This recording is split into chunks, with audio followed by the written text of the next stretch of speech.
Vamos direto ao ponto agora sobre a questão do lastro financeiro da SAF. Na semana passada, na segunda-feira da semana passada, nós tivemos aquela declaração do presidente Bruno Rodrigues sobre a documentação, que naquele momento ainda não havia sido entregue pelo pessoal da SAF, os investidores, sobre as documentações comprobatórias do lastro financeiro. Na sexta-feira, esses documentos foram entregues e estão sob análise do clube, mas, até aquele momento, uma coisa chamou nossa atenção. Ninguém entrou, de fato, no assunto de dizer o que é esse lastro financeiro, né? Isso é uma coisa importante da gente abordar, porque se criou uma grande polêmica e o centro da polêmica não foi analisado. O que é, Gerailton, o lastro financeiro que está sendo averiguado com essas documentações que foram enviadas na última sexta-feira? Matheus, só complementando a tua pergunta aí. É preciso, Gera, ter 1 bilhão? Vamos falar sobre isso.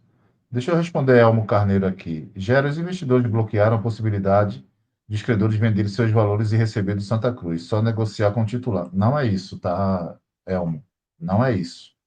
O que o Santa Cruz fez foi tratar direto com os credores, tá? E o Santa Cruz disse o seguinte, que ninguém está autorizado, ninguém não pode falar em nome do Santa Cruz, mas os investidores não têm esse direito de bloquear a possibilidade do credor vender. Ele vende quando ele quiser, para quem ele quiser. É dele, a dívida é dele. Então, assim, estou só trazendo aqui, colocando luz, tá? Sobre a informação. Então, não é que bloquearam. O clube se pronunciou dizendo que ninguém está autorizado a falar em nome do Santa Cruz, comprar em nome do Santa Cruz, negociar em nome do Santa Cruz. Foi isso que foi falado, mas não tem esse poder de proibir, não, tá? De bloquear, não. Bem, vamos lá. Flávio perguntou aí, né? Tem que ter 1 bilhão na conta? Não, né? Esse lastro financeiro não tem nada a ver com extrato bancário de 1 bilhão. Tem que ter tem que provar que tem 1 bilhão. Não é assim, tá? Não é assim. Pode ser uma fiança direto do banco. Ó, o banco ali vai financiar 1 bilhão, já está garantido. Não é assim, né? Por quê? Porque fiança em banco não funciona desse jeito, né? É um espaço no balanço do banco e ninguém faz isso, né? Isso custa uma fortuna. O banco não vai deixar de pegar 1 bilhão, e aí Matheus pode falar melhor que eu. O banco não vai deixar de pegar 1 bilhão e colocar em créditos para fazer empréstimos ou qualquer outro tipo de investimento, né? Para fazer uma fiança numa negociação dessa. Então, também não vem daí, né? Também não daí. Em geral, velho, em geral, esse 1 bilhão são garantias contratuais. Em geral, é isso. É o contrato, né? Que vai garantir, ou então pelo menos vai direcionar, né? Vai demonstrar, né? E aí o clube precisa se proteger nesse sentido, né? O que conta, na verdade, é o atestado de capacidade financeira, né? De cada investidor, né? A avaliação de quem ele é. É Gera. E aí? Qual é a capacidade financeira que Gera tem? Sabe? O que é que eu já construí na vida? O que é que eu tenho? É o tal do atestado, né? Se eu não tenho esse atestado de capacidade financeira, e aí é o meu histórico, né? Fala, Matheus, quer falar? Já completa. Não, estava bebendo água só. Tá. Pode seguir. Então, assim, é o atestado de capacidade financeira que vai para a mesa, né? Da avaliação. De quanto o cara consegue realmente provar, né? E assim, vou logo avisando aqui, não tem nada de entrar patrimônio pessoal dos investidores como garantia, tá? Não é assim que funciona. Esse tipo de investidor, cara, nesse nível de investidor, tem uma blindagem patrimonial absurda, né? E todo tipo de proteção. E não adianta ficar fantasiando.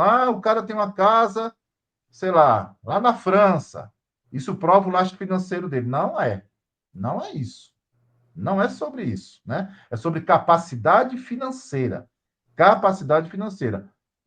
pode até haver uma carta de conforto. O que é uma carta de conforto? É algo bem natural aí no meio de investimento, de negociações desse tipo. Uma carta de conforto nada mais é do que um documento que se emite por uma empresa ou por uma instituição, né, financeira, ou até por uma pessoa jurídica, que vai dizer assim: olha, Matheus, eu estou dando uma carta de conforto aqui, eu estou avalizando o Matheus, dizendo que Matheus tem possibilidade, tem condições de cumprir isso que ele está querendo assinar, fechar, comprar. Então, você pode ter uma carta de conforto nesse sentido, tá? Agora, as questões, repito, velho, elas estão simplesmente ligadas ao contrato. É isso que tem que ser demonstrado, né? E aí o clube precisa estar muito bem assessorado, porque se não conseguir, se no meio do caminho a coisa parar, como é que faz? Então precisa estar, né, bem assessorado, porque não é, a gente não tem como é que eu vou saber se Matheus consegue provar ou não? Né? Qual é o atestado que Matheus tem no mercado? Né? Quem é Matheus no mercado? É um caloteiro? Não é um caloteiro? É um cara que tem respaldo? É um cara que já fez várias negociações exitosas? Enfim. Então, muito cuidado, torcedor, porque não precisa provar que tem 1 bilhão na conta parada. E sobre 1 bilhão, é bom ressaltar o seguinte: esse 1 bilhão tem uma diferença, tá? Quando você diz assim, ó, é o que vai perfazer no montante da operação, né? Ele vai ser construído. É diferente, tá? É bem diferente dizer assim, ó, eu vou ter 1 bilhão eu tenho 1 bilhão de investimento. Eu vou Então, injetar 1 bilhão. É vou diferente, né? injetar 1 bilhão. É bem diferente, tá? Ele vai perfazer 1 bilhão durante esses 15 anos para investir. Essa é a questão. Estou falando porque daqui a pouco começa, né? O disse-me-disse. Do outro lado, lá na Rosa e Silva, está essa confusão lá, essa falta de entendimento das coisas. Não vou falar da Rosa e Silva. Prometi que não vou falar. Não quero entrar na SAF de lá. Mas, só para pegar um gancho, que eu estou vendo muita gente aí falando, dando entrevista e falando sobre isso. Está todo mundo equivocado. Está todo mundo bem equivocado. Então, uma coisa é você fazer 1 bilhão. Né? Uma outra coisa é você investir 1 bilhão. E aqui a conversa é fazer. Não tem nada de investir. Né? E aí. Esse perfazer, Gera, até para dar um exemplo palpável, Vai. é o seguinte: o investe, por exemplo, digamos que a SAF comece, inicie, e eles fazem um investimento muito interessante na nossa base, né? Digamos, de alguns milhões. E a nossa base começa a gerar jogadores, né? E esses jogadores começam a ser negociados e trazer divisas para o clube, né? Começam a render financeiramente para o clube. Dentro desse bilhão, esse valor que esses jogadores gerariam para o clube entrariam. Sim. Então, é quando por exemplo, eu investi 10 milhões nessa estrutura e essa estrutura me rendeu 200 milhões. Né? Então, não é que eu vou injetar 1 bilhão de uma vez, não. É que os meus investimentos também gerarão recursos para compor esse 1 bilhão no final desses 15 anos. E assim, isso aí. E assim, cara, é muito importante isso, essa questão do potencial de pagamento, sabe? Potencial de investimento. É isso que um banco, por exemplo, avalia quando vai te prestar algum dinheiro. Porque se você já tivesse aquele patrimônio que você está pedindo emprestado, você não precisaria pedir emprestado. O que é que ele avalia? Ele avalia a tua capacidade de pagamento. Ele avalia, como o Gera falou, quem é você na praça, se você está devendo, se você tem renda que vai conseguir pagar aquela parcela que vai ser cobrada do empréstimo, se você tem garantias para aquele pagamento daquele empréstimo. E isso que Gera falou é muito importante. No mercado, existe uma expressão que não se mistura patrimônio pessoal com patrimônio da empresa, tanto para proteger a empresa quanto para proteger o patrimônio pessoal do investidor. Porque era muito comum antigamente haver essa mistura e normalmente a empresa saía perdendo. Porque o empresário, o investidor, começava a ter aquele patrimonialismo de pegar recursos da empresa e injetar na sua vida pessoal. Então, as grandes empresas hoje, elas têm aquilo que nós chamamos de muralha da China, né? A Chinese Wall, no mercado financeiro que se chama. Não se mistura ativo da empresa com ativo pessoal. Inclusive, em caso de dívidas empresariais, são muito poucas as dívidas empresariais em que o patrimônio pessoal do empresário ou do investidor entra para quitação de uma dívida. Por exemplo, dívida trabalhista, isso existe, tá? Sim. Uma dívida trabalhista, um juiz, ele vai no patrimônio pessoal do empresário para que aquele pagamento seja feito para o devedor, para quem está, para o credor, né? Para o trabalhador, enfim. Mas na grande maioria dos casos, não existe essa mistura. E ainda existem outros tipos de mecanismos no mercado financeiro e também legais que o empresário ou o investidor conseguem proteger ainda mais o seu patrimônio. Por exemplo, muitas vezes a gente ouve falar de investimento internacional, a gente ouve falar de offshores, enfim, diversas coisas que são utilizadas, são mecanismos legais em que você protege seu patrimônio, inclusive um planejamento fiscal também é importante para você pagar menos imposto, tudo dentro da legalidade, tá, gente? Estou falando de nada ilegal aqui, não. Tudo certo, tudo correto, tá? Então, o que é analisado nesse bilhão, nesse lastro financeiro, é justamente essa capacidade do investidor em chegar junto na hora que for necessária, tá? E o contrato bem feito ele é muito importante, porque esse contrato, eu entendo, Gera, que essas questões das gerações de divisas da SAF, já na operação do Santa Cruz, gerando o recurso para a composição desse bilhão, ele tem que estar muito claro nesse contrato em como isso vai acontecer, né? Eu não sei, eu não tenho conhecimento do contrato, mas eu acredito que isso precisa estar muito claro no contrato, até para que o Santa Cruz se proteja e também seja uma proteção para os próprios investidores, né? Sim, e aí a gente pode falar de investimento mínimo, anual, tudo isso, né? Em cada departamento. Porque, veja, eu vou deixar o Wagner e Flávio falar, inclusive pegar um gancho do Cruzeiro, mas veja, e aí, baseado nisso, a gente tem que ver como vai ser feita essa conta, né? Para qual operação, né? E quantos necessitam dessa garantia, por exemplo, né? E qual o nível de garantia em uma operação como essa? Porque eu vou dar um exemplo aqui. O Arruda, né? O Arruda. Eu não vi contrato nenhum, tá? Não tive acesso a contrato nenhum. Mas eu vou falar o que eu entendo nesse sentido. Você tem lá o Arruda e o Arruda vai entrar no negócio. Beleza? Esse dinheiro para reformar o Arruda vai sair desse investimento dos investidores da SAF? Vai entrar um dinheiro novo da SAF para reformar o Arruda? Claro que não. Claro que não. O que vai acontecer é o seguinte: a SAF vai fazer com que esse Arruda seja reformado usando uma empresa, trazendo uma empresa para fazer o name right. Percebe? Então, é sobre isso.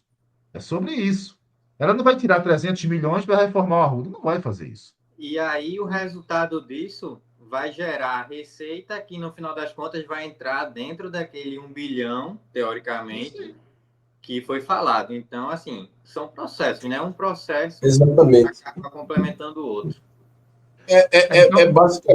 Basicamente, minha gente, o que acontece com a empresa. Quando você abre uma empresa nova, você não tem que ter um capital de giro, você não vai ter que inserir, a priori, uma quantia, injetar uma quantia de dinheiro para que essa empresa, nos primeiros anos, ela possa começar a rodar, e a partir de um determinado momento, qual é o esperado? Que ela ande com as próprias pernas, ou seja, o recurso que ela gere será suficiente para mantê-la. Então, o empresário vai pegar esse dinheiro que ela vai gerar, não é? Vai tirar a parte dele, né, do lucro, e o restante, o montante, ele vai reinvestir na empresa, e assim ela vai crescendo. E se você for pegar, a Gera deve entrar nessa questão, Mas a questão do Cruzeiro, por exemplo, o valuation do Cruzeiro era mais ou menos na faixa de 600 milhões, vamos colocar assim, né? 600 a 700 milhões ali, antes da SAF assumir, antes de vir todo o processo que foi implementado lá. Agora, se você for olhar, está valendo na faixa de 1,4 bi. Então, assim, mais do que o dobro atualmente que está valendo. E aí, se você for pegar um Mascadá da vida, um Diniz, enfim, um investidor, esse investidor, se ele entrou no negócio, viu o Santa Cruz esse ano sobe o ano que vem, chega numa Série B, vamos colocar assim, o valuation do clube, a tendência é aumentar. Se ele quiser vender, ele vai poder vender, porque ele vai estar com os direitos lá, as ações, os 90% do clube, aí ele vende uma quantidade menor, e aí ele continua como sócio majoritário. Ô, Flávio, eles podem fazer isso. Vou dar um exemplo aqui, tá? Eles podem fazer. Ronaldo fez isso. Vamos pegar o Cruzeiro. Ronaldo comprou o Cruzeiro e logo em seguida ele vendeu 20% para Pedrinho, que hoje é o majoritário. Então, assim, os caras vão pegar 90 e eles podem vender 20 para trazer um dinheiro novo para aquele momento, entendeu? Ah, bicho, o negócio está difícil aqui, vamos vender 20%? Vamos trazer mais um investidor aqui forte para chegar junto, que é o que o Ronaldo fez. Agora, o que é muito legal esse exemplo do Cruzeiro do Ronaldo, que é o seguinte: é bom lembrar que a gente está falando de um clube, né, multicampeão, que estava prestes a cair para a Série C. Já tinham 3 anos de Série B, o Cruzeiro, né? E ninguém queria pegar o Cruzeiro. A grande verdade é essa. A grande verdade é essa. E assim, vamos deixar o clubismo do lado. O Cruzeiro é muito mais rentável que um Santa Cruz. Acho que, né? Não precisa ninguém aqui, né? E quem vos fala é um clubista, tá? Eu sou extremamente clubista. Mas agora é sobre o negócio. Então, o Ronaldo fechou ali com 400 milhões. O aporte inicial de Ronaldo foi 50. Foi 50 em 2 anos, em 2 vezes. Por quê? O Ronaldo precisava de dinheiro para rodar o clube. Né? O clube estava com transfer ban, sem poder inscrever jogador, devendo à FIFA, estava travado. O Cruzeiro estava travado. Então, o Ronaldo colocou o dinheiro para rodar o clube. E com a competência dele de gerir aquilo, ele não precisou tirar mais do bolso. Só que tem o seguinte: o Cruzeiro faturava, sabe quanto? Mesmo com crise? 250 milhões. Ano. Ano. Um clube em crise. Tá? E aí, qual era o compromisso de Ronaldo? De anualmente, se não chegasse nos 250 milhões, ele completava. Entendeu? Ele se comprometeu em completar. É mais ou menos o que está acontecendo com o Náutico aí. Ele se comprometeu a completar. Veja, a gente está falando de um Santa Cruz que fatura 13. 13 milhões nós faturamos. Ah, mas fatura mais. Mas os números estão aí. Ah, esses números erraram, maquiaram. É os números que estão aí, são números oficiais. Então, o Santa Cruz fatura 13. 13, tá? Por que eu estou pegando esse exemplo? Porque eu não duvido nada que mais cedo ou mais tarde vai vazar alguma coisa aí dizendo assim: olha, como é que a SAF, esses caras querem comprar o clube, ou qualquer outro investidor, tá? Querem comprar o clube dizendo que é 1 bilhão, mas só tem na conta 30 milhões. Porque essa é uma narrativa muito boa para qualquer um derrubar. Para qualquer um derrubar. Veja, se num Cruzeiro eu tinha esse valor, tu imagina o que é 30 milhões no Santa Cruz, inicialmente, para rodar o clube? É muito dinheiro para nossa realidade. De 13 É para muito 30. dinheiro. São 3 anos em um. São 3 anos em um.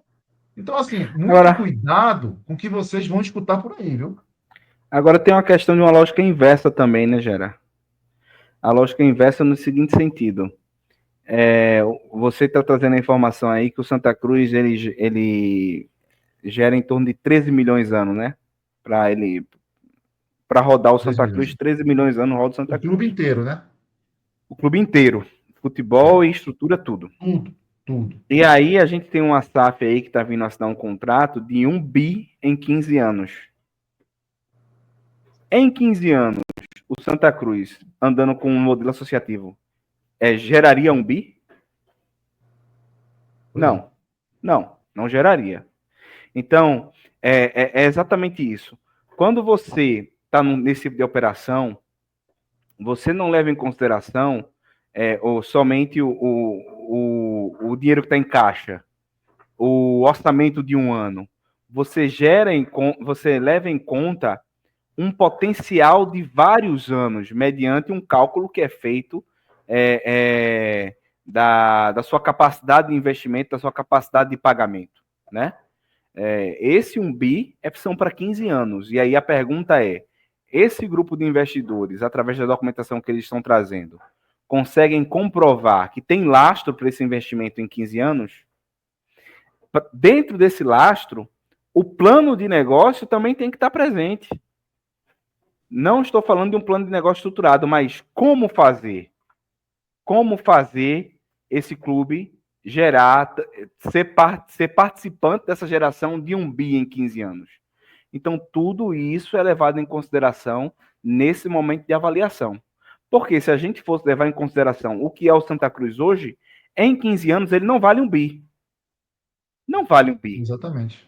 Não vale. Não, tem vale uma conta que fizeram que é errada, tá? Que é errada. Não é assim, mas fizeram. Geralmente fazem essa conta. Pegam o valor, né, especulado ali, previsionado, de 1 bilhão e dividem em 15 anos. Aí não você vai assim. chegar em. Não é assim. Aí vai chegar em 66 milhões, mesmo assim, tá? 66 milhões com essa conta que está totalmente errada, que não é assim que se faz, ela ainda é 5 vezes mais o faturamento anual do clube. Só para entender. Onde a gente se encontra, né?